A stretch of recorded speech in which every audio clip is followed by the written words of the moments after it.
You're about to watch one of the most disgusting things I've seen in a very long time. Republican Congressman Jim Jordan, who you're seeing on screen there, went on CNN with Dana Bash. And there's a question I've been really wanting hosts to ask Republicans. Obviously, Republicans right now are doing their victory lap now that Trump won the election, and that's expected. But there's a really consequential, I would say the most relevant question that should be asked to these Republicans, which Dana Bash finally asked, and that is, okay, you said that Trump had the election stolen from him in 2020, that Democrats and the deep state had such a powerful hold over our election systems that even though Trump should have won the landslide in 2020, it was ripped away from him because of fraud, millions of votes. But you want us to believe now that we had this perfect free and fair election. I do think the election was free and fair, but you said it wasn't last time, and now it is, even though this time Trump wasn't the president while the election was happening, Biden was the president, but still, somehow, there was a landslide for Trump? How does that fit into your logical framework? It doesn't. And so Dana Bash asked it. Jim Jordan had absolutely zero coherent explanation and struggled, as you're going to see. While we watch this clip, please make sure you are subscribed to the channel. We are very close to 1 million subscribers, and thank you to all of you who have been subscribing, even though there is a lot of understandable detachment, disconnection, and discontent regarding politics. I do appreciate y'all. Here is Jim Jordan. But voting fraud this time, it seems to me that Republicans claim voting fraud and election integrity when you lose and not when you win. No. I mean, again, as I said before, this election, I think, was the greatest political comeback we've ever seen. I mean, he did something that even Teddy Roosevelt couldn't do, for goodness sake. And the country... But you think it was a free and fair election? No. This election, you just interviewed the Latino, I think, restaurant owner, or a restaurant worker, and he said he was tired of all the woke stuff. This election was real simple. You had back-to-back administrations. We got something we very seldom get in American history, American politics. Back-to-back administrations now running for the top job, and people could do a direct comparison. And they said, we like what we had under President Trump versus... But last time around, we like the safe streets versus the record last crime. time around, your leader claimed that there were problems with secure fraud. border versus the open border. Right, those are policies. That's what this... Okay, before going further with this, and it gets worse, just to address some of the dishonesty there, if Trump were president, as we saw when he was during the pandemic era, likely he would have suffered from the anti-incumbency bias, the backlash to incumbents, regardless of the facts on the ground, that he suffered from. Then, because we have this crazy, terrible memory collectively as a country, then we punished again irrationally the incumbents who were actually handling pretty effectively, but there was still a lot of underlying pain regarding pandemic conditions, a phenomenon we've seen across the Western world, and all of the takeaways that benefit one's own political stances that perfectly fit into their argument are nauseating. This was definitely because of woke stuff. Okay, then why did Trump lose in 2020? There was woke stuff back then as well. Oh, well, it was stolen back then. Well, then how did they not steal it this time? Because of Roosevelt. Then he listed off record crime. Wrong.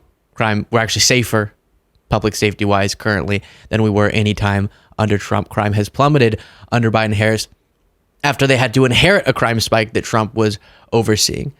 I think he mentioned gas, and he incorrectly stated an average. Average gas price is not $4 right now, and gas prices was so low at the end of the first Trump administration because the economy had collapsed and there was no demand for gas because everyone was stuck in their houses because Trump was mismanaging a pandemic. And then, of course, the border stuff we've addressed hundreds of times. But yes, he is correct that a lot of people were misled on that. That's totally fair. But last time around, it wasn't so much about the policy differences or the personality differences. There were false claims about election fraud when Donald Trump lost. This time, Donald Trump won, and you think the election was free and fair. You see there's a little bit of a No, I think the Democrats got to ask, why Disconnect did we there? go from getting 81 million to getting 70 million? What happened to those 10 million people? Maybe they need to. Maybe it's not smart to run an election where you have no vision, no record to run on. Do you and you're believe just that the gonna call the other 2024 side names? Do you and believe you're that gonna the use lawfare? 2024 election was free and fair? I do. I do. And why was it different from 2020 when he lost? Is that the only difference? No, there were concerns about 2020 with all the mail-in voting that happened. There was lots of mail-in voting in 2024 as well, Jim. You know, what Pennsylvania had like 2-point-something million mail-in ballots come in without any signature verification, which was required under Pennsylvania statute. So there were all kinds of concerns with how the 2020 election was carried out. But Concerns that Trump perpetuated, lied about, and fabricated because he couldn't accept the lost election. And now we're seeing how true character looks in a leader with Biden Harris conceding because they can't accept results because they are adults and they don't have these extremely sensitive, fragile fifis. There was absolutely the biggest question Democrats need to be asking, widespread what fraud. happened to It the went 10 through. million voters that Joe Biden got that didn't come out for Kamala Harris? A bunch of them, President Trump's numbers were right up where they were in 2020, but the Democrats were much lower. I think it's because they had no vision, no record to run on, and they just wanted to call everyone names. Turns out when you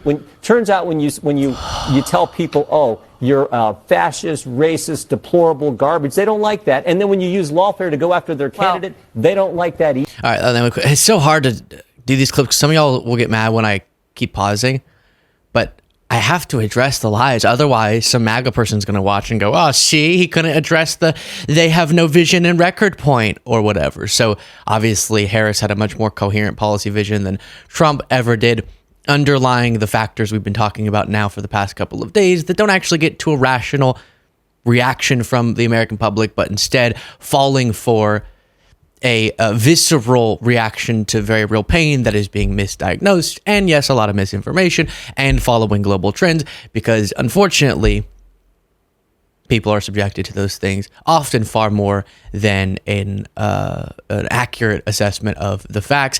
And then, like I said, if you hear Trump's explanation of his policy vision, that's what's hard to understand. That's what American people, that might have helped Trump in the election because Americans went, I don't really know, but I'm just going to vote against the incumbent party because I can't really figure out what Trump's proposing because he's so incoherent with it. Whereas Harris obviously had a positive vision. It wasn't all about how America's a failing nation and I hate it. It sucks. And name calling, you're going to bring up name calling, Jim. Who'd you vote for? Either. Well, that's why they came out. So on top of the economy, on top of the price of gas, on top of the inflation, that's why they voted for President Trump. We're out of time. I just want to say for the record that there was no evidence of widespread fraud in 2020. It went through many different court cases, and I do think the name calling, that's what I was concerned about. The name calling was very strong on the Republican side of the aisle from the former president, and you know that. So, thank you for being here. Appreciate you going through all. It is funny how when they win an election, they say, see, this proves that we were correct about everything. But then whenever Biden won the election, it proves it was stolen. Okay. Yeah, we see. And I'm really trying to keep us all in a better mood because I don't need to add stress to an already really stressful moment. But it is one of the most infuriating things, as I told you during the Joe Rogan segment, that this is being said. So, turns out voting works. It's real. As much as we fucking thought they had it rigged, as much as we thought there was shenanigans and bullshit and it's just a puppet show and there's no way anybody could buck the system, turns out voting is still real. So here's what I want to deliver to all of you in terms of a more hopeful, positive message. We are going to be getting to work. I want to be, and we're going to lay out relatively soon how I think this show can play a role in that. And then if everyone does their part, come next election, even just the midterms, we're going to see something truly incredible. But take pride in the fact that you have the correct foundational principles. Because while they're taking their victory lap, and they're very happy, of course, to have won, and they feel affirmed in all their views, somewhere deep down, these MAGA folks, Jim Jordan, Joe Rogan, and others who have perpetuated such deteriorating, destructive lies about our democracy, somewhere deep down, they have to understand and be tormented by how hypocritical, dishonest, and damaging they are as figures. That has to eat away at your conscience. It just has to. And while it feels really terrible because we know what the outcome could be, that we lost in this election, I do take pride in the fact that, just like I told Republicans, if they beat us, because we do respect facts in our democracy, would accept it. Unlike y'all crying for 4 years about fabricated fraud claims and doing everything you could to undermine the integral part of our entire system, which is our democratic process. I don't know how, but it feels like somehow cosmically that can't be good for them. And when we win, we know it was a win built on truth, a win built on a dedication to beautiful, fantastic, and universally beneficial principles. They won electorally. Morally, I cannot imagine how this feels. Because having to do that little bait and switch, never mind, we're kidding. That whole fraud thing, don't worry about it. Unless you win next time, then we're going to bring it back. It's just as bad as it gets. It's the most succinct embodiment, that one little clip and ones like it, of why MAGA has to be opposed so much. Because they don't like to participate in our democratic process. They don't love our country. They don't love the system that allows our country to function unless they win, which is not how it works. And so thank you to all of you for having those better morals, having actual strong pro-American, pro-Constitution, pro-democracy principles. Because we are what makes the system continue. If we started getting violent, if we started spreading lies, things would unravel even further. And that's what it means to love your country. And it sucks that we live with a bunch of people who clearly don't. Quick update on this, by the way. A big question yet to be answered with Donald Trump's election. What happens to his criminal and civil cases? Let's bring in CNN Chief Legal Affairs Correspondent Paula Reed. Paula, in just 20 days, the president-elect is due to be sentenced for those 34 felonies he was convicted of in the New York hush money cover-up case. You have some new reporting on that. That's right. I'm told that his legal team is going to try to make sure that sentencing never happens. As we know, their usual strategy is always to just try to get things delayed. But here they're going to argue to the judge that the sentencing should never happen because now that Trump is president-elect, they will say that he is entitled to the same constitutional protections as a sitting president and should be protected from state actors, and in this case, state prosecutors. Now, the judge overseeing that case, Judge Juan Merchan, he's given himself a deadline of November 12th to decide if the conviction against Trump should be tossed. Based on the Supreme Court's recent ruling on immunity, if he tosses the conviction, there'll be no sentencing. But if that sentencing continues to go forward, this is the argument that the Trump team is going to make. So we already saw that Trump's DOJ federal cases are being dropped. Now this one, he's likely not going to see accountability in, as well as his Fulton County case. We haven't gotten news on the Fulton County case, but I'm just being honest with you, we're probably going to see that one fall as well. And it feels like everything that Trump has ever lied about in the eyes of the American public is being affirmed. And for this moment, it is. And it seems like he's being proven correct on all the worst things that he's said and done. That doesn't mean they're any more acceptable, though. Trying to steal the 2020 election, that wasn't acceptable. No matter if he gets away with it completely or for the time being.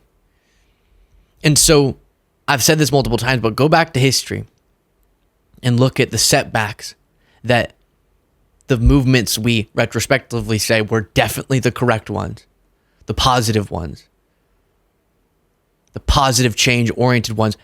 There have been major setbacks. At times for them, it looked like all hope was lost or that people at large had spoken against them. And really harmful, destructive movements have seen major victories. But that doesn't mean that ultimately, coming out the other side of this era, there won't be a clear and concise victory for us. Let me know what you thought of Jim Jordan saying, scratch all that fraud stuff. Who really cares anymore? In the comments. Get the bonus show by clicking that join button below. So many of you, more than at a faster rate than ever, post the election, have been becoming members, which is so sweet. Given that I've been talking about how a lot of people are giving up and canceling memberships, canceling subscriptions, we're actually seeing more people become members, and you guys are amazing for that. So again, the join button is where you can do that.